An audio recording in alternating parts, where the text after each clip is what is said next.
Hi, this is Linda, and thanks for tuning in. Hey, for just a minute, I want to ask you to think about something that someone did for you that made you feel really, really loved, something that you'll never forget. Think about it for a second. Do you have it? I've got mine, and I'm going to share it with you in just a moment.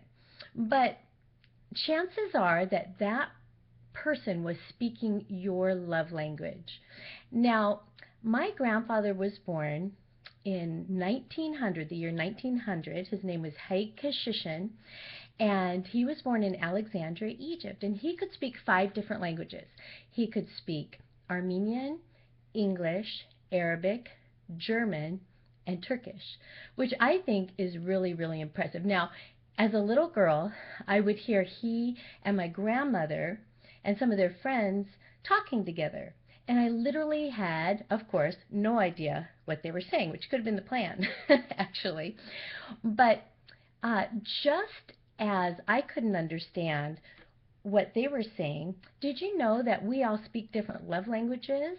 People in our family, our friends, our coworkers, and those can be as different as Chinese and English, according to Dr. Gary Chapman, who came up with the 5 love languages after 30 years of counseling. And so I became very intrigued with love languages. In fact, one day I asked my husband, Bob, how can I show you that I really love you? And he said, and I quote, please clean out the cat box. Huh? I was like, really? It's so different than my love language. It was then that I realized that his love language and my love language were very, very different. Now, the 5 love languages are as followed. Number 1, words of affirmation. Number 2, in no particular order, quality time. Number 3, receiving gifts. Number 4, acts of service. And number 5, physical touch. Now, can you guess what Bob's love language is? You got it, acts of service, which is very different than mine. Mine is words of affirmation. And I learned this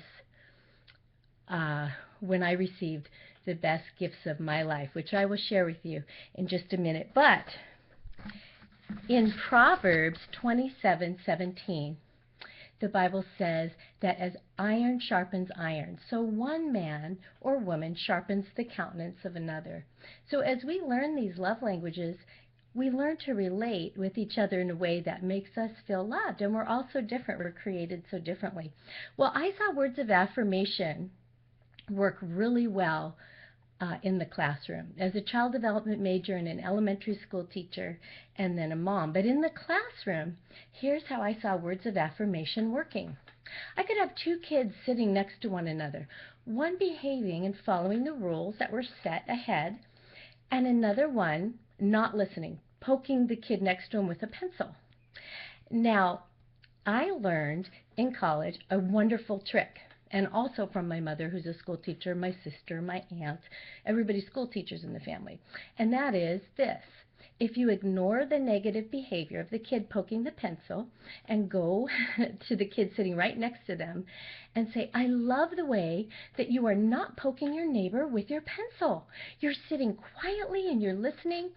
I have a little treat for you. And you reward that person. And immediately the child who's disobeying will do the same thing, and you quickly reward them because kids want attention, whether for bad behavior or for good behavior.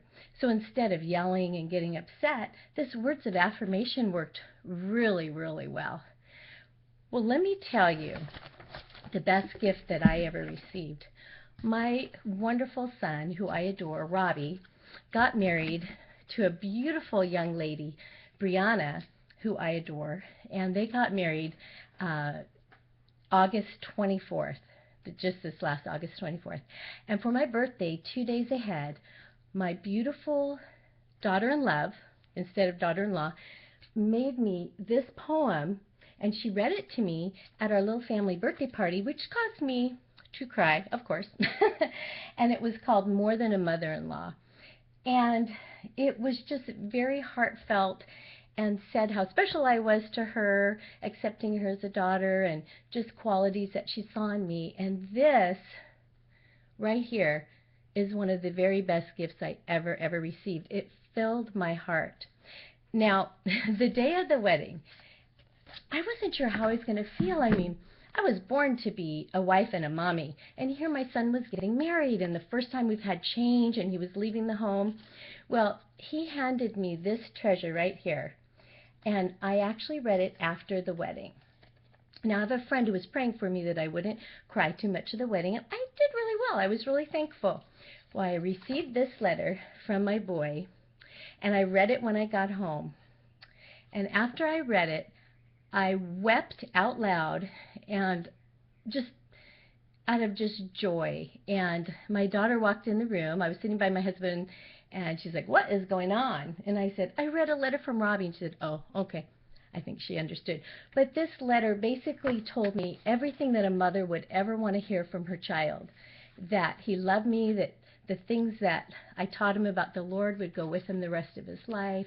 Thank you for accepting Bree as my own, and that I would see him, and that I'm just a phone call away, and that not to worry that I won't see him, and so forth. And it is a treasure. Had everything that I ever would need to hear. And Robbie, thank you for this. And Bree, thank you for this. Thank you for meeting me with words of affirmation that touch my heart that I will never forget. So let's learn about the love languages of the people in our family, the people closest to us, so that we can meet them and just grow in our love for one another. Thank you so much for listening. This is Linda, Simple Mom, with a simple message, wishing you a blessed day. Bye.